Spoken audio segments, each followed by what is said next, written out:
Number 10, Tony and Natasha. Yep, in the Ultimate Universe of Earth 1610, Iron Man and Black Widow are an item. But what's worse, Black Widow turns out to be working as a double agent and betrays the team in Ultimates 2.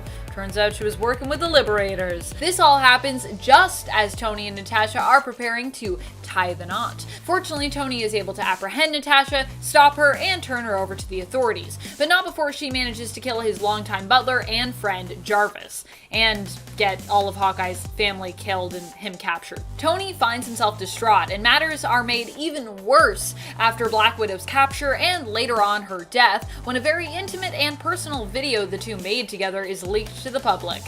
Yikes. Number 9, Actual Cannibal Hulk. Hulk in the Ultimate Universe was a much more gruesome version of himself. He was depicted as being a lot more violent, even killing people when he went into a rage. However, this is the Ultimate, so even this more violent and uncontrolled take on his character was not enough. Hulk wouldn't just lose control and kill people, he also had a habit of eating the people he killed as well. I mean, I know he's meant to be a monstrous figure even on Earth 616, but it feels like they took it a little too far here. Also, what's up with the Ultimate Universe and cannibalism? That's like a thing that just keeps coming up. Number 8, the one true enemy of the great Charles Xavier. Stairs! It was something that hadn't really been done when it came to defeating Professor X, throwing him down some stairs. But there was also probably a reason for this, because I mean, it's just not a thing that needs to happen in the comics, and yet nothing was considered off the table in Ultimates. This is the moment, by the way, that is featured in our thumbnail for this video, and you might be wondering, hold on, wait a minute, is that Wolverine throwing Charles down the stairs? And fear not, true believer, at least they didn't steep that low. That's actually Mr. Sinister, and yeah, he looks a little different in the Ultimate Universe. If you're like, but where's his cape and the things? And it looks different here. Number 7, Liberators. Okay, so don't get me wrong. I like the idea of the Liberators. It was more the way that this all went down with them in the end, and the way that these international heroes, but villains to the Ultimates, were portrayed.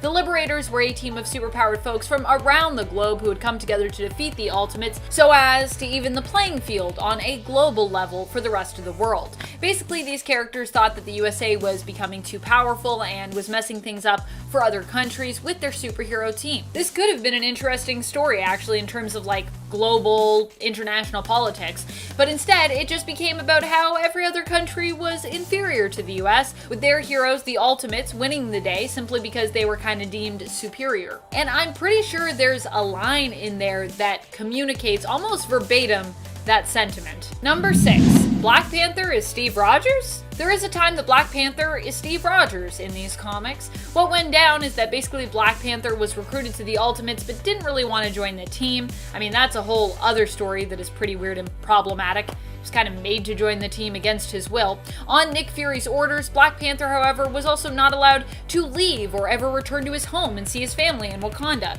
Steve had been training Black Panther and he felt bad for T'Challa, so he decided to basically take Black Panther's place so that he could return home to visit his family. Temporarily, of course. At least, it seemed as though the sub-in was meant to be something temporary. It was implied in the comics that Black Panther would basically go visit his family for a while, and then he'd return to relieve Steve.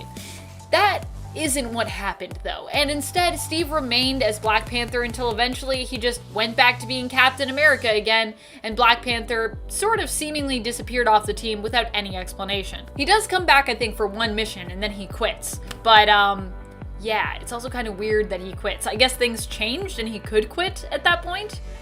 Yeah, it's strange. Another one of the strangest moments in terms of this story is when Janet Van Dyne, the Wasp, seemingly recognizes that Steve is actually Black Panther because of the way he moves. Apparently no one else can move like Steve Rogers. Number 5, Blob eats the Wasp. During the events of Ultimatum, a lot of awful things went down. One of those things was the death of the Wasp, Janet Van Dyne. She was for a time the leader of the Ultimates and actually proved to be a quite capable, resourceful, and powerful member of the team, but none of that could save her from the Ultimate Wave. Janet was one of the heroes to be killed during the Ultimate Wave, and her body was found by Hawkeye and Giant Man, The worst part wasn't even that she died, but instead was the aftermath of that. Hawkeye and Giant Man found the Wasp's corpse, which was being violently torn apart and eaten by the Brotherhood member, the Blob. Ew. Why? Why so much cannibalism, though? Number 4, Magneto kills everyone. Normally, I wouldn't have a problem with Magneto killing people. After all, he's a major X-Men villain, and to have Magneto tell the story, most of the people that he kills, they deserve it. They themselves are usually murderers in some way. It's what makes him such a compelling villain, and at times an anti-hero. Right now, he's gone full hero in the comics, which means that he really holds people up to high standards in Krakoa when it comes to their law about not killing humans. After all, he knows what it's like to feel justified in disposing of human enemies, and even he is willing to agree that overall it's just a bad idea. So there's really no way of finding justification if that's your crime in Krakoa right now. In Ultimates, Magneto, however, goes from being Professor X's friend and partner in mutant team building and safe space creating to thinking that mutants are basically better than humans and believing that humans should either serve mutants or completely be exterminated. Does believing that you belong to a superior race sound like anything else to you? Magneto kills billions of people in the pursuit of this belief, which, considering his history as a victim and survivor of the camps in World War II, is pretty shocking and feels out of character. And if you're wondering, well, is that still a thing in Ultimates? Yeah, I'm pretty sure that's still established in Ultimates, so yeah. Number 3, Wanda and Pietro. Initially, Scarlet Witch and Quicksilver had a similar relationship to their 616 counterparts, with Pietro being established as just an overprotective brother. Ultimates then took this a step further, with it being kind of a joke that they were maybe like a little too close, with them even being presented as being overly flirty with one another. But eventually, this was then taken to the next level. A level we probably never should have gone to, where the brother and sister duo were in a full-blown romantic and intimate relationship with one another, and Wolverine even caught them being intimate. And this was something that many fans felt was taking their relationship way, way, way too far. Pietro even is considered a rival when it comes to anyone else competing for Wanda's affections. I love how Earth 1610 was about trying completely different things with characters, and yet the close siblings were simply just like brought too close together.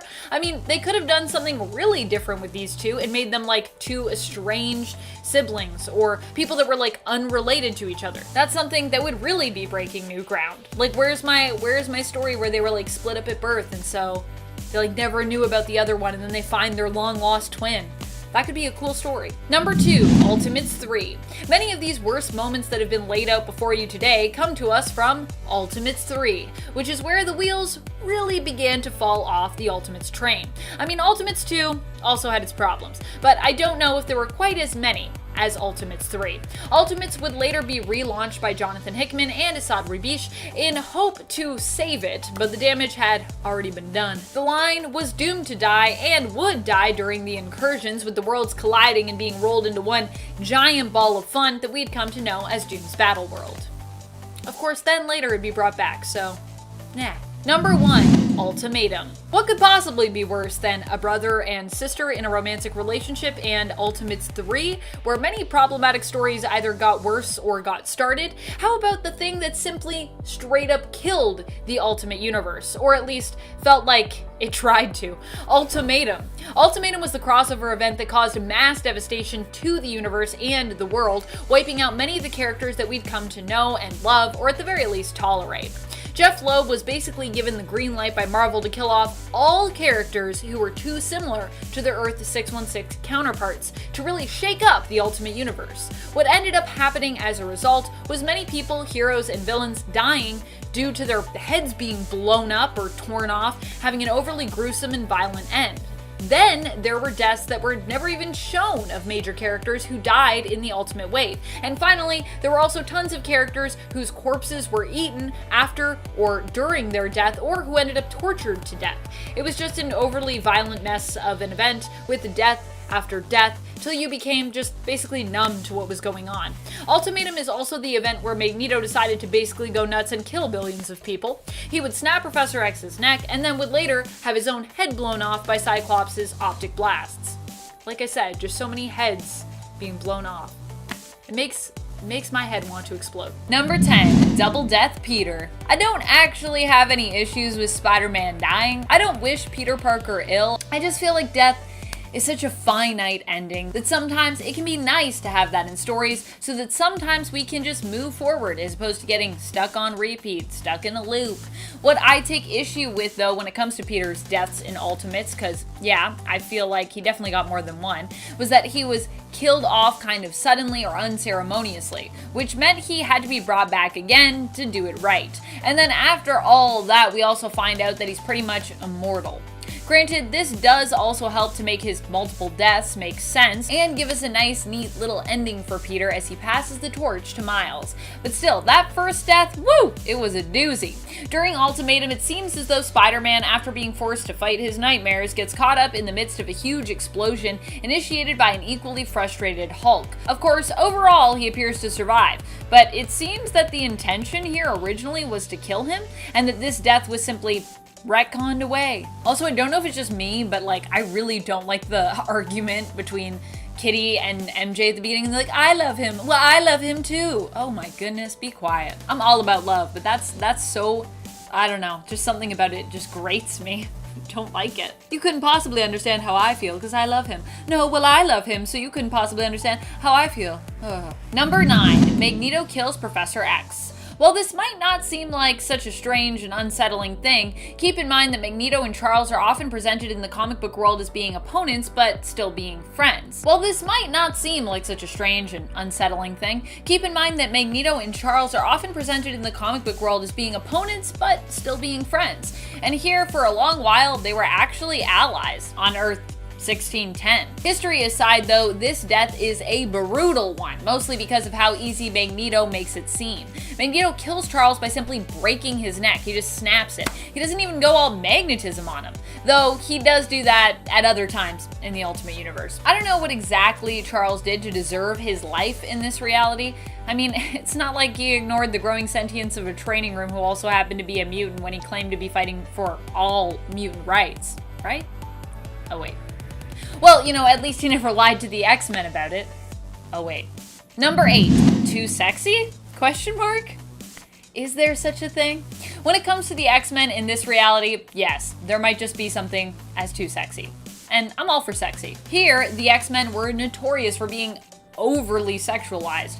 There are a lot of overt sexual moments that happen with our mutants who seem to be weirdly horny a lot of the time. Look, I'm not saying that heroes and villains can't be sexy, or that they can't be sexual. This is comics after all. Sexiness is a big part of the industry and the allure and the history. But even for comics, this feels like a bit much. This also extended beyond X-Men and other characters, with Natasha and Tony's special tape, and Carol and Tony's love-hate relationship that helped them work through some mutual frustration with each other professionally. When it comes to X-Men, we also learned that Wolverine slept with Magneto's wife, Magda, which made people question who Quicksilver and Scarlet Witch's father really was. To add on to that, Wolverine then saw Wanda and Pietro together getting intimate, which is really weird, but it's especially really weird if Wolverine seems to be their dad maybe, or if that's even like a question. Bottom line, I think the thing that most frustrates me about the sexiness in Ultimates is that it feels like it did a lot of this just for the shock factor. Like, it wasn't even about like sexiness for story or like sexiness for sexiness. It was like sexiness so that people would be like, oh, gasp, what am I reading? Number 7, Giant Man eats the Blob. Everybody is eating everybody in Ultimates. I don't know what it is with this world and cannibalism. I guess to be like really edgy, that is one of the final ingredients that you need. I don't know. And you gotta have it in spades, I guess.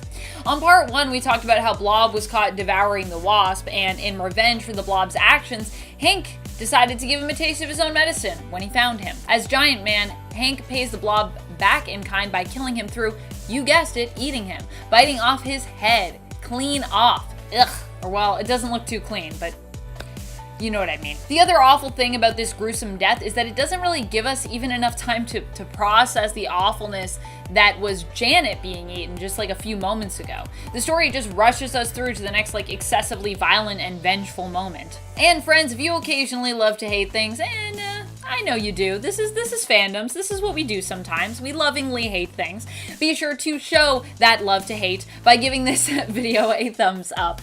Thank you so much if you've already done it. It really does help us out, so thank you. Number 6, death of Cyclops. Quicksilver ends up assassinating Cyclops because he wants to carry on in his father's footsteps. No, Quicksilver, no! Did you not just see what happened during Ultimatum?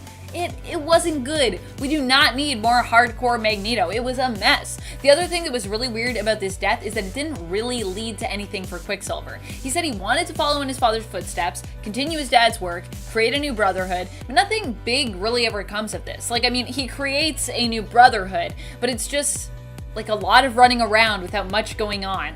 There's no through line here for this narrative. Number 5, Mr. Sinister. Like, I know Mr. Sinister is kind of a crazy dude, but I feel like we made him crazy in a less interesting way here in Ultimates, if that makes sense. Instead of being obsessed with evolution and teaming up with Apocalypse in order to improve himself, adopting the name Sinister because it's what his wife called him, Nathaniel Essex was instead someone who worked at Oscorp working on a potential new super soldier serum. Because in Ultimates, everything comes back to super soldiers. Now, I personally feel that Mr. Sinister is lesser than in comparison to his 616 counterpart, who is both fabulous, wicked, ruthless, and strangely sane for someone who is so deranged. He's both sane and insane at the same time. I don't know how he does it. But what really irks me is how downplayed and modernized Sinister's look is here in Ultimates. I have 3 words: needs more capes. Number 4, Ultron loves Wanda? One of the weirdest things to happen in Ultimates was when it was actually just a straight up thing that Ultron loved Wanda. Some people have theorized even in the MCU that Vision only loves Wanda because Ultron did, but me, personally, I like to try and distance myself as far as possible from this really weird and strange plot when it comes to theories. I'm not saying that robots don't deserve love. They do deserve love. But in Ultron's case, maybe they don't. I don't know. Ultron saw Pietro as a major competitor for Wanda's affections. For more on that, see part 1 of this list. And when Ultron realized he couldn't have her, he decided no one would, killing her instead. He killed her because he loved her. This excuse in my mind never makes for a great love story or plot, by the way. Don't kill people because you love them. What is that? What is that? Number 3, World War X. I mean, this as an idea on paper seems pretty cool, but where it falls apart is, well, pretty much at the beginning. The whole issue is that the reason for these two groups wanting to actually go to war just doesn't really feel, I don't know, justified. Basically what goes down here is you have Kitty Pryde ruling over Utopia and Jean Grey ruling over Xi'an, or Tian. Not sure if I'm saying that right, but I promise I'm trying. It isn't even really explained how Jean Grey came to be the one in power. She was just appointed to take over by the surviving Zorn brother who died somehow, I think? I don't know what happened there. Jean wants Utopia and Xi'an to become one mutant nation, but Kitty isn't interested in joining. Jean says she doesn't want a war, but insists that Kitty started it, so now there has to be one, even though she doesn't want one? All because Kitty killed some androids left to her by the Zorn brothers. Yeah. And from there, it just gets more ridiculous and weird. I like the idea of a mutant versus mutant faction fight, but this was a weird one. I think you gotta really make it justified, like with Cyclops versus Wolverine, when they kind of had like 2 different like ideologies on how to approach leadership, and then it was like, which team are you? That makes sense to me. Number 2, extreme domestic dispute. Hank Pym and Janet Van Dyne have always had a troubled marriage in the comics. Ever since that fateful panel where Hank dramatically and intentionally struck Janet, Hank has been thought of as a troubled man who is more inclined to hurt the ones he loves and thus drives them away. This panel was intended by editor Jim Shooter to actually be redrawn, as he felt the moment should actually be an accident, not something intentional. However, they ran out of time to redo it, and to this day, this action has haunted the character of Hank Pym. So much so that on Earth 1610, it was simply imagined of like how much worse he could possibly be to poor Janet. They were like, how worse can this get? Here she tries to stand by Hank even after their relationship gets really rough. It gets really bad when she and Hank end up in a fight with one another, with Janet using her powers against him.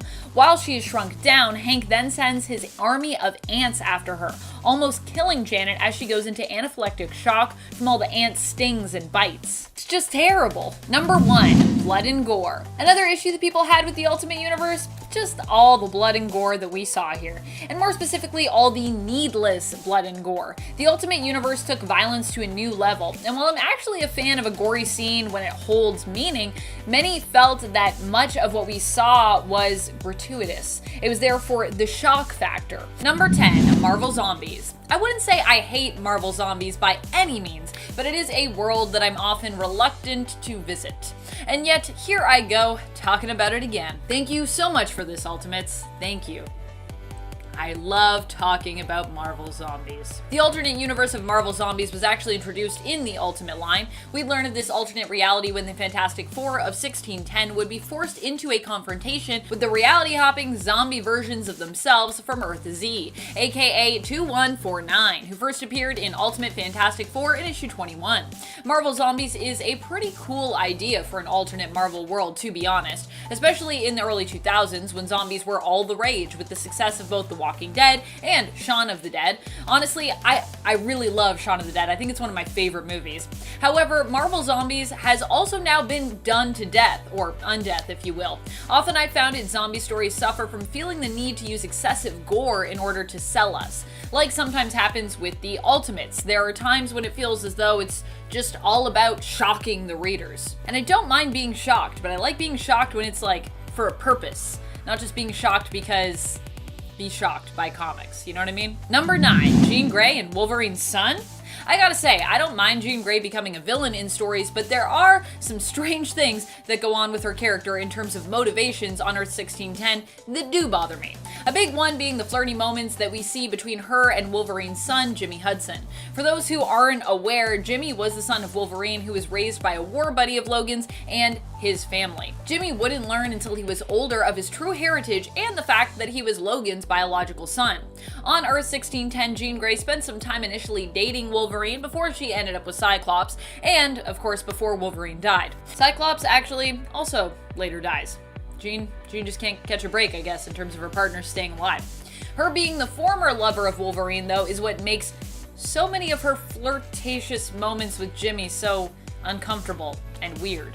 He's the son of her ex. Like, what is happening? Also, maybe not everybody got those vibes, but I definitely got those vibes, and I want to be like, what's going on? And friends, before we move on to this next spot, if you are loving these lists, all the parts of them, be sure to let us know by giving this video a thumbs up. I know sometimes in fandoms we love to hate things, and I feel like that's sometimes what these lists are about. But that's okay. It can be fun, as long as it's all in good fun, and we can respect the cool stuff that we know about in the comics as well. Number 8, character motivations. Another thing that seemed to happen in the world of Ultimates was that some characters' motivations seemed to, make less sense than in 616. There were characters who were deemed evil for no real reason, or people who won fights without much explanation or justification for how they beat down someone who was kind of intended to be at their level or possibly above it. A lot of people wished others ill for strange reasons or did things that completely betrayed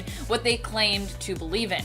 Of course, hypocrisy in the world is a very real thing, but I'm not sure we see hypocrisy every day that is quite at the level of what we saw with some characters in Ultimates. Number 7, Blue Tony. One of the weirdest things about Ultimates has to have been the initial origin story that we got for Tony Stark. Originally, Tony Stark was given a very different backstory from his 616 counterpart. He was born as one big brain. Due to his mother suffering from an accident while she was pregnant with him, his genetic makeup was affected and he developed neural tissue throughout his entire body. Hence why I say he's a big brain, despite the fact that, you know, he appears human. So just to be clear, he doesn't look just like a big brain. He looks like a person, but he is a big brain, technically. Tony would evidently be hyper-intelligent because of this alteration to his genetics, but he would also have hypersensitive skin. Even the air just touching him felt like intense burns all over his body. Because of this, his father created an armor for him to wear and to protect Tony and allow him to exist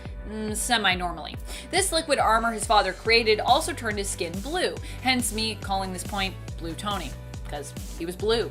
This version of Tony would get 2 miniseries, but his origins would end up being one of the many things to be retconned away. Number 6, retcons. Retcons on retcons on retcons. Would you like some retcons with that retcon? When it comes to Ultimate Universe, there are so many retcons, it can actually be hard to even keep up with all of them. And so many things were just so bizarre that we might not even remember them as existing. Never mind them being retconned out of existence. Seriously, with Ultimates, I really need that retcon button. Friends, I need a button at my desk that I can just smash every time I find a retcon, so I can have like a counter of all the ones. And never mind the retcons we may have forgotten, there are also the ones that we do remember, jarringly so, because they were never even justified or explained. The retcons that just randomly showed up and you were like, wait, what's happening now? Did I miss something? No, it was just never explained. Or the ones that their explanations were so strange and far-fetched that we simply struggle to remember them because we're like, that doesn't even make sense, so I'm not even gonna put that in my brain. There is, for example, Wanda, aka the Scarlet Witch's death, but then she came back to life, her brother Pietro's death, who also miraculously actually comes back to life. I don't even know if that one was ever explained. Black Panther becoming Steve Rogers, but then just going back to being Captain America without much explanation of what happened to T'Challa afterwards. We know he went home, so it kind of gets a little fuzzy there. And of course, we just talked about Blue Tony as well. That origin was retconned actually to be the plot of an anime series based on Iron Man that existed in the universe. Because why not? I mean, at least that's a reason that could make sense. Although, if you owned all of those two miniseries that were Blue Tony, you'd be like, what did I buy? I bought something that's apparently about an anime now in the world. How would you feel about that? Number 5, dropped plots. Within Ultimates, there were also tons of covers and teases for plots that never really led us anywhere. Hulk was apparently going to join the X-Men, T'Challa was meant to join the Ultimates, but he randomly left and then he never really returned. Quicksilver intended to follow in his father's footsteps, but never really built to any great huge plot. Magneto was killed by Cyclops, but then randomly just shows back up again to console his son, and then I don't think we ever see him again after that, so that's confusing. Various covers teased at scenarios that simply never came to pass. And I'm not talking about alternate covers either, I am talking about main covers. Comic book covers are supposed to give us an indication of the story to come, the story that's inside the comic, a hint at something that exists within that issue. Not completely mislead us with promises of grandeur, showing us scenarios or team-ups that just never happen. And with Ultimates, this was sometimes simply the way. For a world that was meant to be made less confusing by the fact that it didn't have years of continuity to deal with, the Ultimate Universe became really messy pretty fast. Number 4, Kitty and MJ fight over Spider-Man.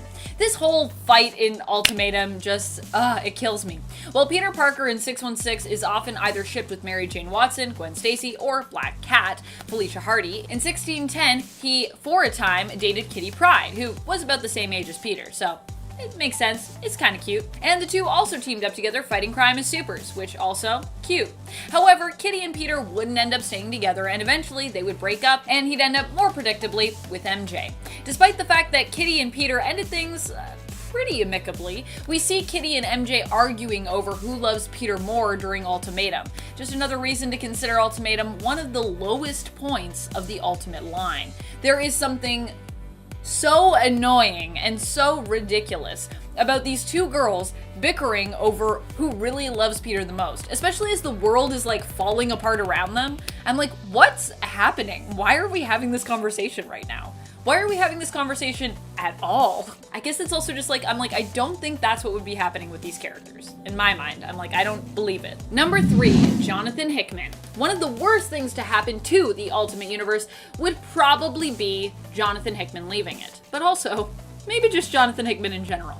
Hickman was one of the creatives called in to help revive the Ultimate line after it had been murked by Ultimatum. In the end, the creative paramedics would not be able to save it, despite breathing new and exciting life into it. In fact, years down the line, after Hickman had left Ultimates, he'd kind of also be the one to destroy it, with his Avengers run where we learn about the incursions and where eventually the Time Runs Out storyline would take place. However, the Ultimate line might be gone, but the Ultimate Universe would be brought back to life later on.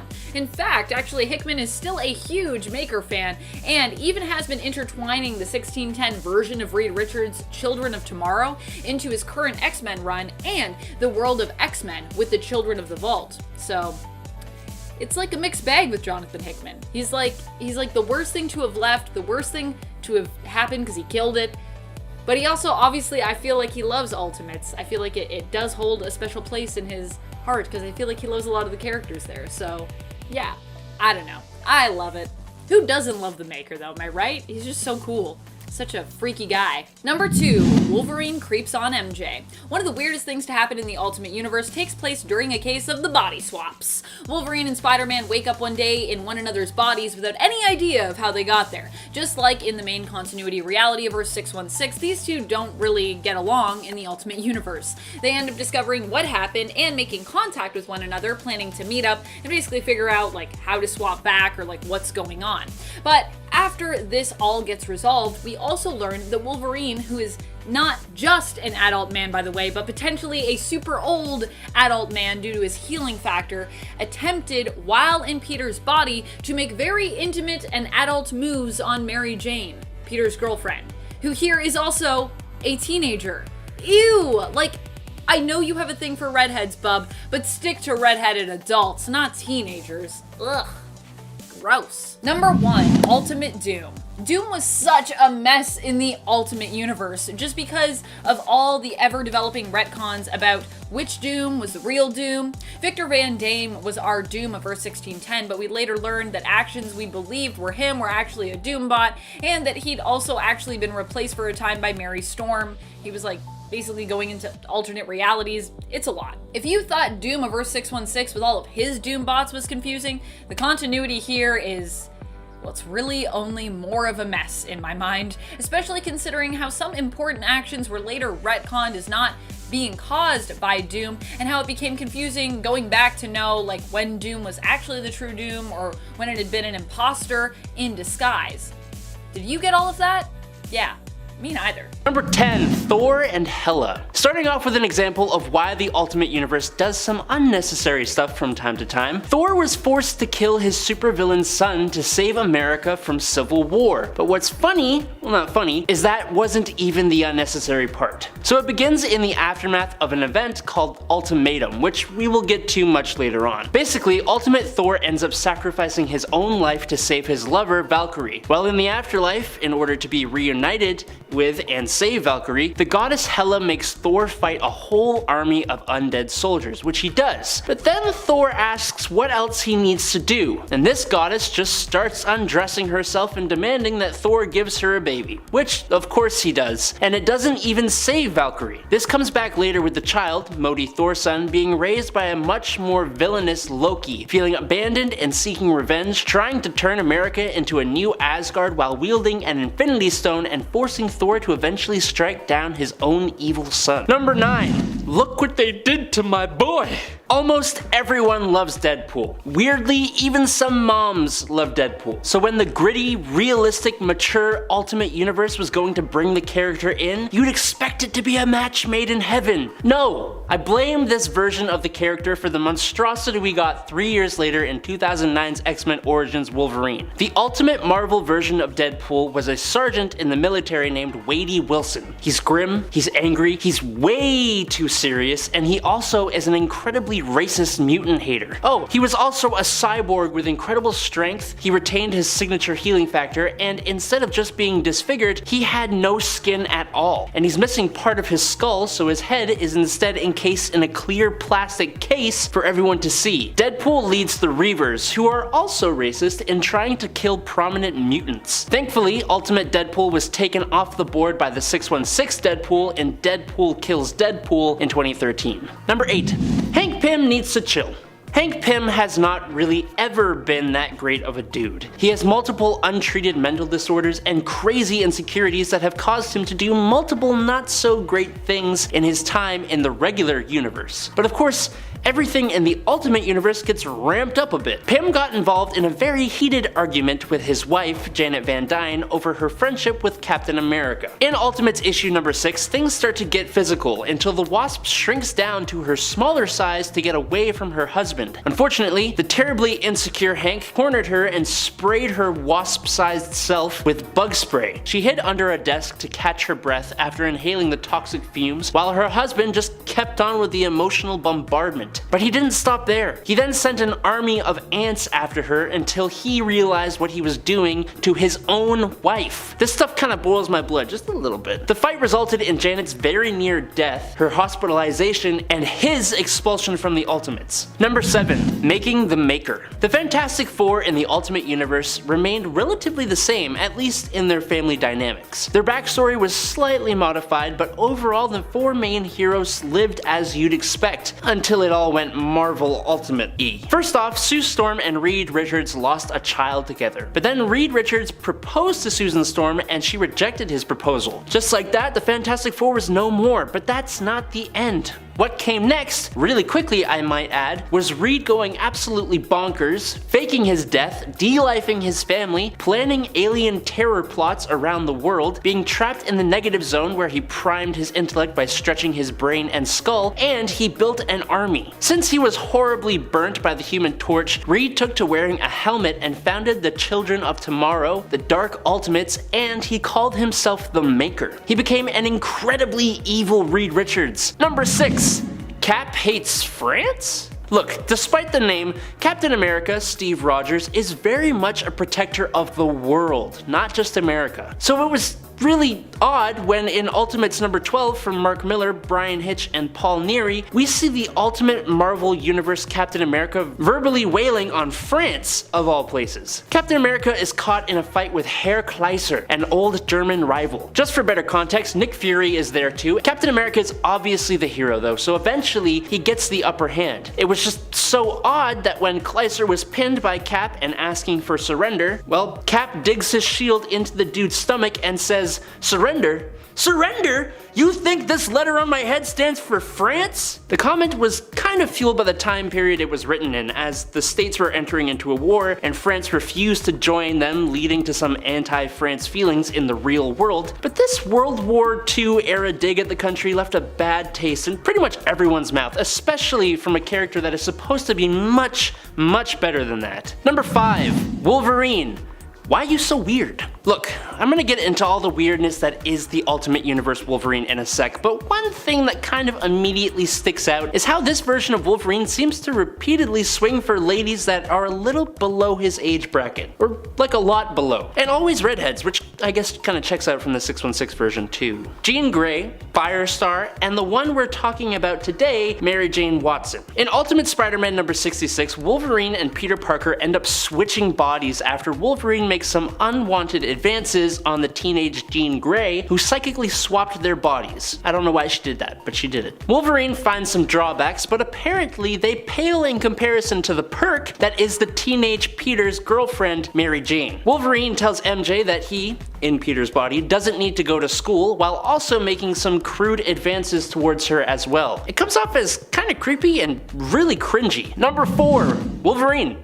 How you die. Now, on the topic of Wolverine, he himself has quite a few moments that make him kinda awesome and some that make him kinda horrible. Ultimate Wolverine is no longer feral, and he does not have the classic healing factor. Instead, he gets the survival factor, which is kind of a heck of a lot better. He can survive a heck of a lot, almost anything. S.H.I.E.L.D. chopped his body off, leaving only his head, and he breathed through his skin. They put his head in a vacuum and he went into stasis. Hulk ripped his body and threw it into another mountain range, and when Wolverine found that half, it was still fresh, no organ failure, no rot, and the blood was somehow still pumping, and he just put himself back together again with no issues. Ultimate Wolverine is unkillable by any means, no matter what you do. It was also implied that Ultimate Wolverine was the precursor of all mutants. He was sort of the first mutant in the world, so all the other mutants are basically products of Weapon X experimentation on Wolverine. On top of that, his blood could be synthesized into a substance that gives mutants insane power boosts. Marvel made Ultimate Wolverine insanely overpowered, and then they absolutely killed him in the stupidest way possible. He died because Magneto did a hand wave thingamajig, as someone on Reddit said, and apparently he destroyed every single one of Wolverine's cells while ripping out his adamantium. Number 3. Is this Game of Thrones? If you haven't noticed by some of the previous points, Marvel did a lot of unnecessary sexualizing of the Ultimate Universe. And to just push it a bit further into unnecessary odd choices made by Marvel for this universe, they included the incestuous relationship between the characters of Scarlet Scarlet Witch, and Quicksilver. Somehow it actually feels worse than the one in Game of Thrones, maybe just because it was extremely shocking and the two characters never had anything even similar to this in the 616 continuity. Fans wondered whether it was really necessary for Mark Millar to pair the two characters together and questioned whether the twist added anything new to the story at all. Answer: it didn't. Probably the biggest issue with this revelation is that now the characters can't so much as look at each other without fans accusing the writers of returning to the incest plot from the Ultimate X-Men. Number 2. Blob.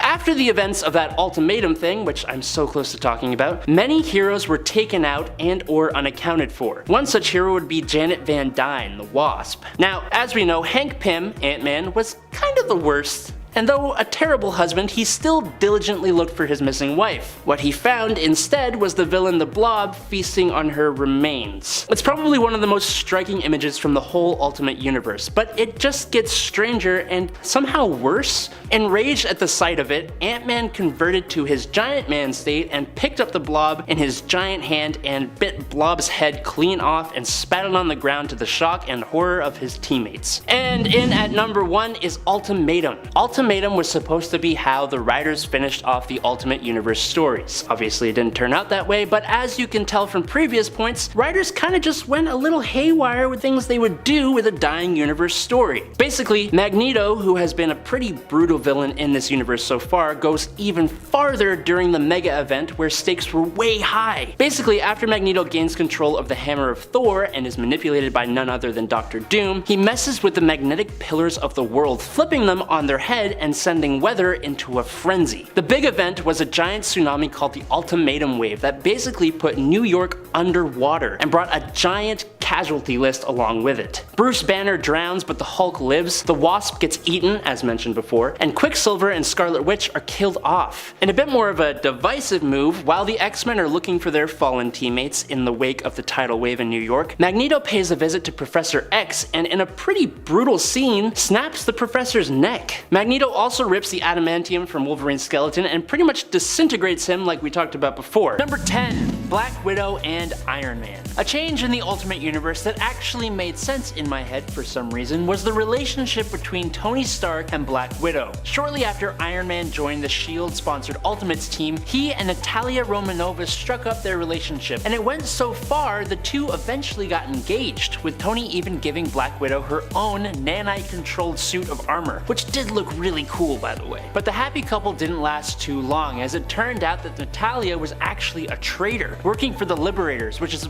a whole other thing we could talk about. After she turned on Tony, she managed to end the life of his longtime butler and close friend Jarvis. Kind of an unredeemable act there. So it didn't feel so bad when Tony used the nanites inside Natalia's body, the ones used to control that fancy new armor, to paralyze her and steal information from her brain about the Liberators and her betrayal. And then he knocks her unconscious with a wine bottle, giving her brain damage. There was also this whole raunchy video that got leaked of the two, which just felt completely random to me, but hey, it happens. Number 9. Black Panther. A lot of stuff in the Ultimate Universe I can look past, but I gotta say I don't like what they did to Black Panther here. You see, in the Ultimate Universe, T'Challa Udaku, the youngest son of King T'Chaka, when he became jealous of his older brother M'Baku, who was set to take on the Panther Trials, T'Challa decided to secretly go do it himself. What are the Panther Trials? Well, it basically involves hunting and defeating an actual panther in combat. So yeah, the young T'Challa ain't ready for that kind of thing, and he loses. Badly, with the panther actually tearing out T'Challa's throat. Being brought back to Wakanda, he undergoes 16 hours of surgery, and even then, the supposedly super advanced nation is not able to save him. So of course, they turn to the United States of America. Specifically, they turn to the super reliable Weapon X program. Now, Weapon X is able to save T'Challa, minus his vocal cords, but similar to Wolverine, they give him mutant abilities that enhance his strength, speed, stamina, agility, night vision, and they even give him retractable bone claws, and then give him the title of Black Panther. He is then put under the control of Nick Fury, who refuses to let him go back to Wakanda, makes him the property of the United States, and has him trained under Captain America. Now there is more to this story, but taking the awesome culture-rich Wakandan hero and making him a sort of Wolverine clone who can't speak and is the property of the United States government just kind of feels wrong, man. Number 8. Victor Von what? This point is going to cover one very small thing. For the ultimate version of Doctor Doom, I honestly don't have much issue with the changes they implemented. The metal skin, the goat legs, the backstory change, even what they did to his kingdom, it's alright, I guess, for me. One thing I cannot abide is changing his last name to have him seemingly related to a real-world action star. Victor Van Damme? Van Damme? Why? Who do these buffoons think they are? Sorry, I'm getting a little worked up here. He was also way more of a petty character than he was an extremely dangerous villain. Luckily, that changed slightly before the Ultimate run came to an end, but the damage was done. Let's just move on. Number 7. Blue Goo. Maybe this is more just really weird as opposed to a horrible moment, but thanks to sci-fi writer Orson Scott Card of Ender's Game fame, we got a version of Iron Man who, due to a virus that led to the passing of his mother and affected Tony upon his birth, lives in constant pain unless he's coated in this really strange blue goo created by his father, which was developed as a sort of bio armor. It does the trick, but it's still rather odd, and fans were not fans of this change. Personally, I think a lot of the changes made to Iron Man's backstory in the Ultimate Universe were really interesting, and it was different from 616, which made it fun, but the blue skin was an interesting choice to say the least. This point is a little unfair as Marvel decided to retcon this out of his history, but that don't change the fact that it did indeed happen, and it was rather strange too. Number 6. Hulk eating people. The Incredible Hulk has always sort of tiptoed the line between being a hero and being a monster. In the 616 universe, we can more often than not say he is a hero, but in the Ultimate Universe, not a chance. For starters, his origin already starts Bruce Banner off on a bad foot. He is made to feel inferior by both his ex and other heroes, which is what spurs him to become the Hulk in order to feel bigger, I guess? Sounds like a supervillain to me. That's because he basically is. After he transforms, he goes on a rampage through New York, taking out more than 800 people and even eating some of them. Sure, the idea haunts Bruce, which we learn in the Ultimate Hulk solo comic as he recounts the feeling of eating a person, but there isn't really a redemption here. Also, what the hell is up with the whole Freddie Prinze Jr. thing? It's hilarious, but what?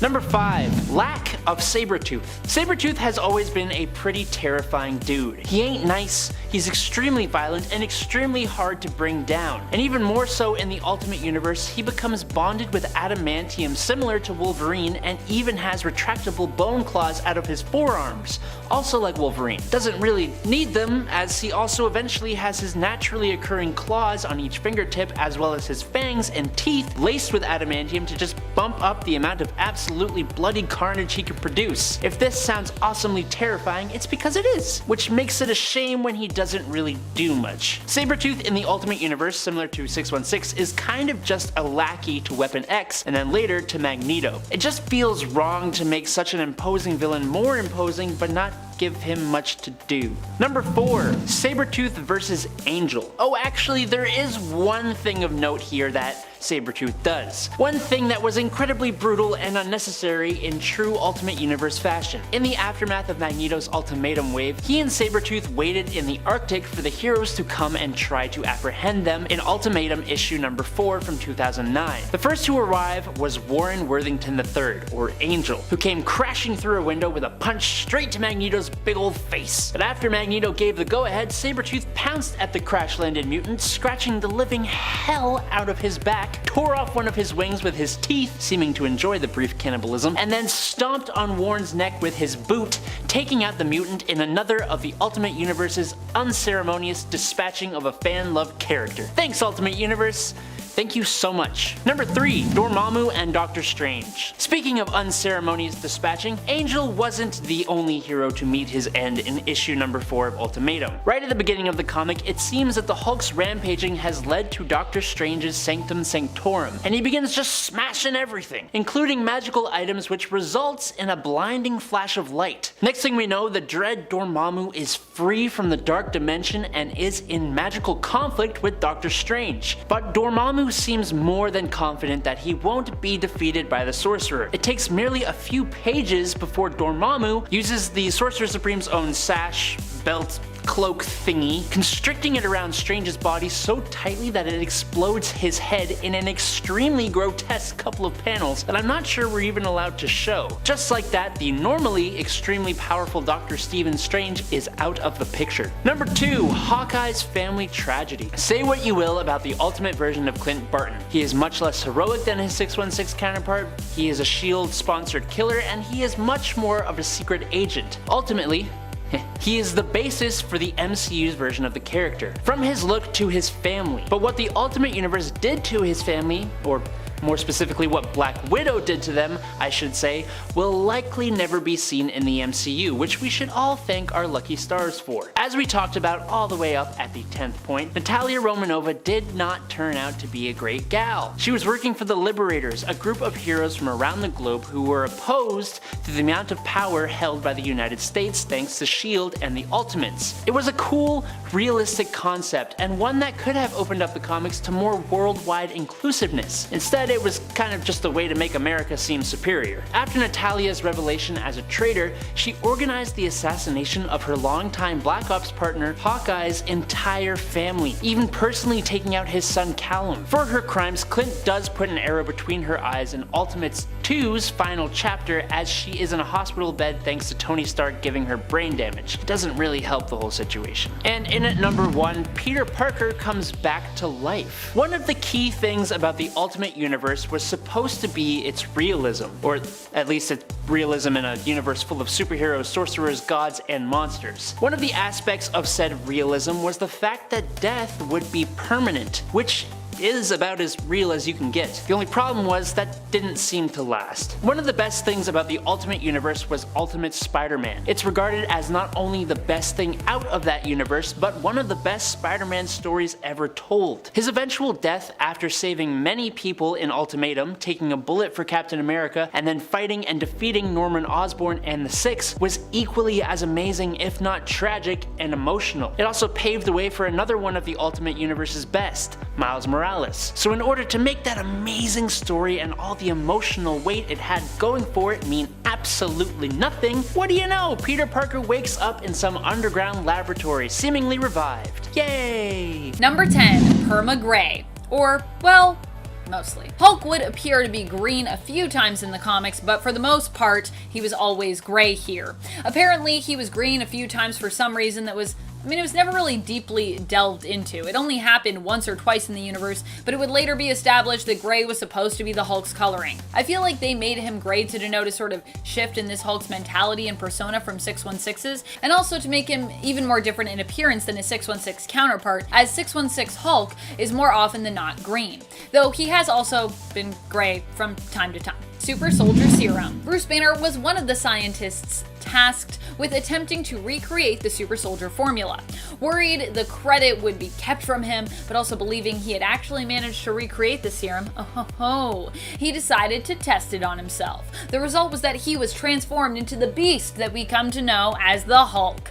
So he didn't quite nail it. But he did manage to create a serum that would make a person unstoppably strong. However, because of the fact that he was now part man, part monster, he would end up being apprehended and even arrested by S.H.I.E.L.D. Although at least he wasn't fully part monster yet. And friends, before we move on to the next spot, if you are loving this list and you want more lists about the Ultimate Universe, be sure to show us some love by giving this video a thumbs up. Number 8. Hulk Serum. Ultimate Hulk would also require the Hulk Serum to even be able to transform. In fact, this at one point is used as an offhand explanation for why he has been occasionally green in appearance in the comics. It apparently had something to do with those batches of serum that Bruce Banner was using to transform, and that's like what made him green. I don't know, I guess he put some green dye in there or something. And in order for Banner to become Hulk at all, he would need the serum, which of course sometimes turned him green, but mostly still turned him gray. He would need the serum for the transformation, that is, until he mixed together the Hulk serum with the Super Soldier Serum, which S.H.I.E.L.D. now had after uncovering Steve Rogers and extracting it from his blood. Consuming a version of those two serums blended together meant that Bruce Banner's DNA was permanently altered, meaning that he would no longer need the serum to Hulk out in the future, which was maybe not great for him. Number 7. Times Square Massacre. Bruce Banner combining the serums together would not only alter his DNA, but result in a massacre that he would be held responsible for. The Ultimates had been getting bad press lately, and Bruce saw an opportunity to help the team out as a fellow ally and scientific, though not field-oriented team member. Only S.H.I.E.L.D. knew his secret that he was both Bruce Banner and the monster known as the Hulk, so he decided to unleash the Hulk on the world to give the Ultimates a villain that they could beat. However, this ended up being a not great plan. Bruce was also jealous of Freddie Prinze Jr. at the time, who was currently out on a date with his then ex, Betty Ross, and also in his Hulk form ended up unleashing that frustration. So, enacting his plan here resulted in the death of hundreds of people. Later, when his secret was leaked and the world found out who the Hulk, or should I say, who Bruce really was, S.H.I.E.L.D. had no choice but to put him on trial for his crimes. He was actually found guilty and sentenced to death, which they intended to follow through with by dropping a nuclear bomb on Banner. Transforming into the Hulk, however, would prevent Banner from dying there, and both he and Hulk would thereby survive that death sentence. Number 6. Assassination attempts. While their attempt at killing Bruce Banner failed initially, it wouldn't be the last time that S.H.I.E.L.D. would try to take out the Hulk.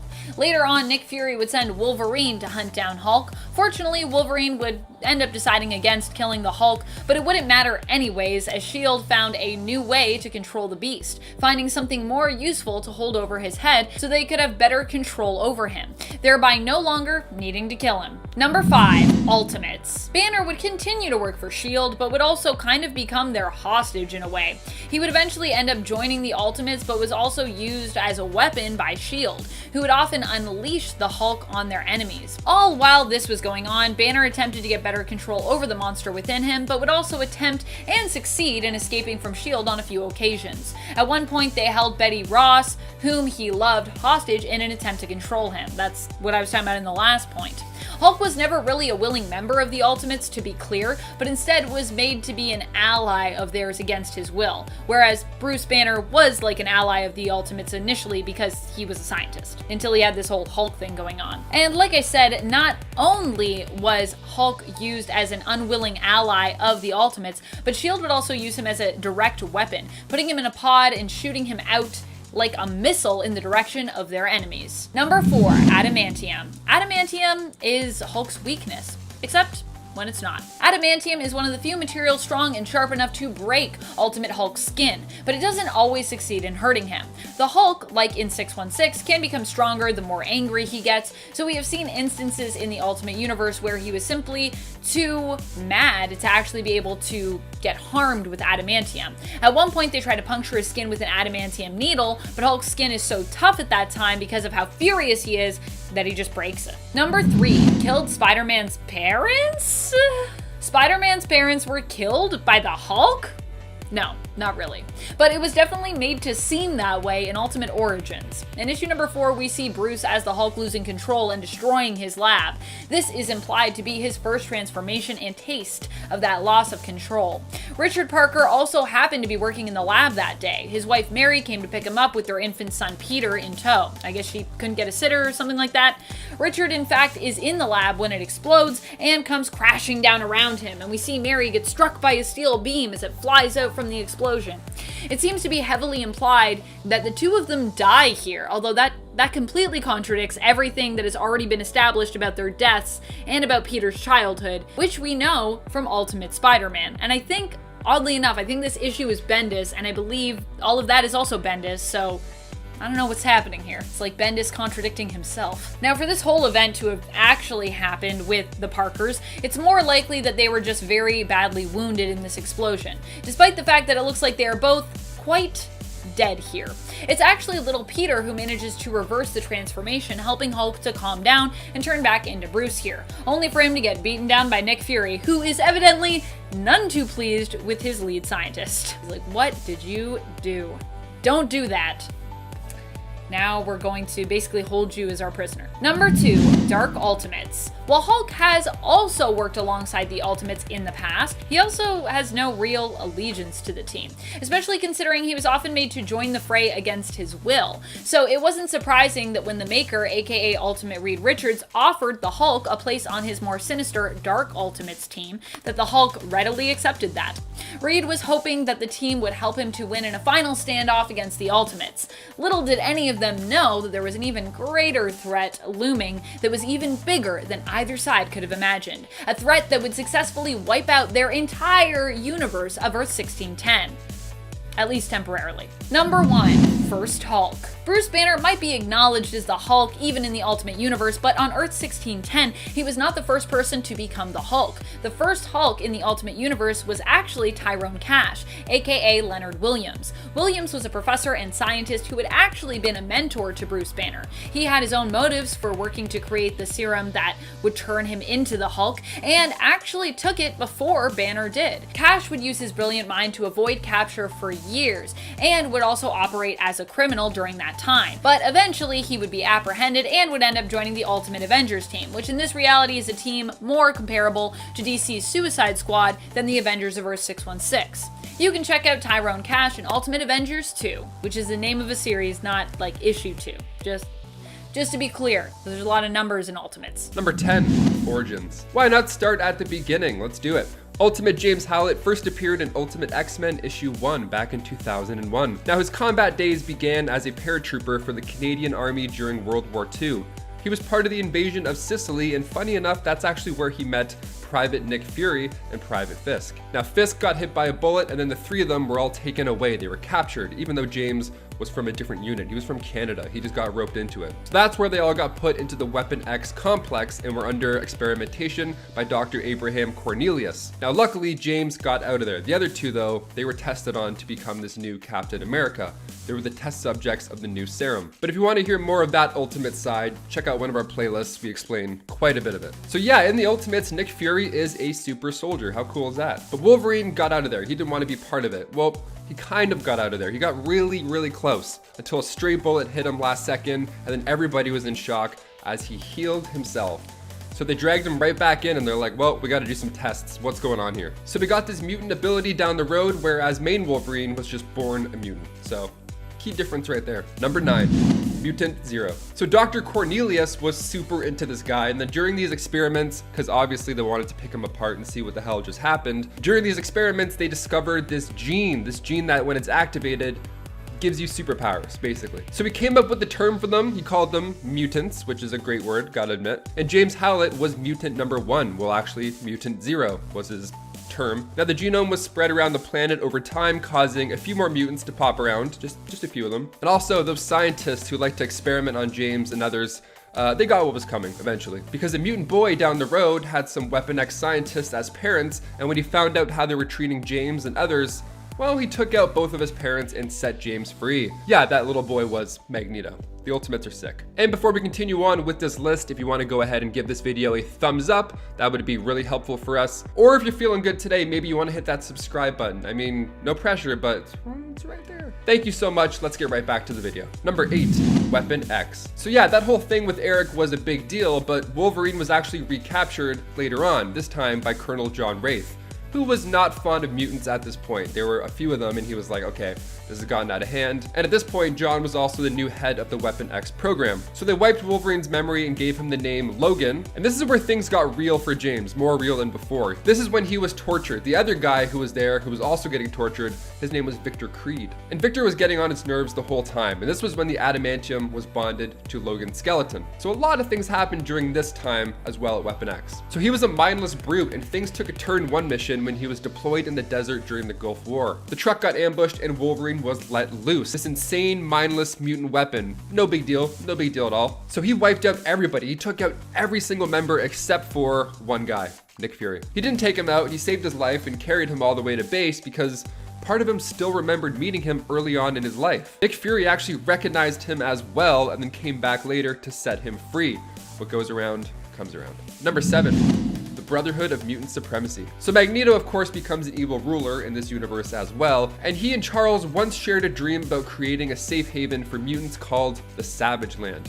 But a few arguments later and a pole in the spine, and now Charles is in a wheelchair, they're not talking anymore. So now Magneto is full-on villain, and he creates this Brotherhood of Mutant Supremacy, and his first idea was to recruit Wolverine and attack the Pentagon. And that Savage Land ends up becoming the new evil headquarters, not a paradise. So Magneto wanted to take out Charles for good this time, not just paralyze him. He wanted him gone, so he sent Wolverine to get the job done. So Wolverine was undercover the entire time. Quicksilver actually almost blew it at one point, but Wolverine came through and impressed the X-Men. Number 6, joining the X-Men. So while he was in deep cover, Wolverine sparked up a romance with Jean Grey. Now he wanted to seal the deal, really make it look believable, so he went on with this fake romance. Thing is, Wolverine actually fell in love with her. Oops. Now Scott, aka Cyclops, was a little upset during this, and Magneto actually wanted Scott to be with Wanda, but Scott had other ideas. But Scott was actually undercover as well, so he was on the bad team and then Wolverine was on the good team. It was basically The Departed, but superheroes instead. The Jean and Wolverine affair gave Scott a reason to go and talk shop with Magneto, so he went in and then found out this plan, which was to wipe out Washington with Sentinels, and then the X-Men intervened and saved the president, who was naked at this time, just, because sure. And this is when Wolverine fully becomes an X-Men. He attacks Magneto, with Quicksilver even removing Magneto's helmet to make it easier for him. So everybody came around and joined the good team, which is great. And then a page later, Wolverine is now in his new, much cozier home. And their first mission as the new X-Men team with Wolverine was to head back to Weapon X as a team to get some answers. Number 5, jealousy. Now this Wolverine gets pretty jealous as well. He takes things to a new height when he discovers that Jean Grey truly loves Cyclops. So Logan now wasn't a fan of Cyclops. There was this deep rift growing between them. So Charles was like, hey guys, why don't you both go to Savage Land together and work it out? As dudes, couple dudes working it out. You can talk, throw rocks, whatever. They did not work it out. They got into a huge fight, and what happened really was Wolverine let Cyclops fall to his death in order to get Jean back. Cyclops survived because, of course he did, and he exposed Wolverine to the crew, but Cyclops didn't blast him with his visions. No, he just blasted him with words. So he let Wolverine stay on the team, and this whole time Wolverine just sat and felt guilt. He was like, damn, maybe I am not a good friend after all. Interesting. He started to become a leader, and he let his past self die. He became a role model for the younger X-Men like Rogue, and then he ended up becoming pretty good friends with Cyclops, even though, he threw him off a cliff and all. Number 4, Sabretooth. So yeah, maybe you're wondering what ended up happening with that other insane guy, Victor. Well, when the team first went back to Weapon X, they came across Wraith and Sabretooth. Now, Sabretooth did one of the worst things ever at this point. He burned the files on Wolverine, literally just destroying his past right in front of him. And this leads them to their first violent conflict. They go back and forth, throwing each other into trees, and Sabretooth thinks that he's got him at one point. He's got him underwater, so he's holding Wolverine's head underwater, and he's questioning how exactly a healing factor will fix a suffocated brain, which is a great question. He's like, oh yeah, you hear that popping in your nose? That's your brain cells exploding. Now, it's cool, except Wolverine's underwater this whole time. He probably didn't hear any of this monologue, but it's still cool. But Wolverine's got that healing factor, which is probably stronger than we think. Number 3, healing factor. Ultimate Wolverine has been known to have a weaker healing factor than our 616 Wolverine, but it's kind of his main thing. I mean, Ultimate Wolverine can regenerate his body tissue so well that at one point, believe it or not, Wolverine was stuck under an iceberg, and the only way he survived was to bank on that healing factor, and he ate himself. The dude ate his arms, like he ate his body. It's like 127 hours, only, he's fine. He just has to eat good. He ate strips of his own arm because he had to. I mean, he can grow it back, so it's not too horrible. No, that's still pretty horrible, actually, now that I think of it. Superheroes are wild because this opens up the meat dimension theory, which is just a blast. If you haven't heard of it, I strongly recommend you Google it after this. All this regeneration, where does the meat come from? Where does it go? Can he eat forever? What's going on? Question for you guys, if you could regenerate your cells and you were stuck, would you do it? Would you eat yourself? Let us know in the comments. That's a weird thing. Let us know in the comments though. I'm still curious. Number 2, adaptable. In Ultimate Wolverine vs. Hulk, it was said that Wolverine's power might be the survival ability. It's like his main thing. Because at one point his head gets clean off his body. It's just taken off, but he's still alive. And Nick Fury makes a good point here. He's like, well, if it was a healing factor, he would still be dead right about now, because it's just his head. It still doesn't make any sense. But Ultimate Wolverine's head was alive and well. Now, without his lungs, he should not be able to breathe, but he adapted and started breathing through his skin. So he's adaptable in the most ultimate way. Number 1, combat. So the way he's able to fight off Sabretooth after being held underwater is just by going right in between the legs. He fights dirty, claws are out, he's doing what he has to be done. Wolverine says, hey, at least I have enough brain cells left to cover my family jewels in a fight. And I gotta tell you, that's a great call. Also, that's a great sentence to say right before you toss somebody off a cliff. This guy loves tossing people off cliffs, eh? Wow. So the ultimate combat is a bit more dirty, a little more rough than his 616 counterpart, I'd say.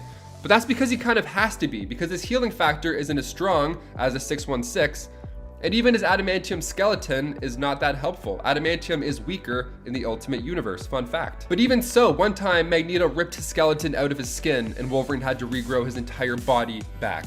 That's the most painful thing I can imagine. I still don't want that to happen, healing or not. I would fight dirty even if my bones were made of adamantium and even if my skin still came back out of nowhere. Because pain is still pain, and I don't want any of that pain. No, no siree.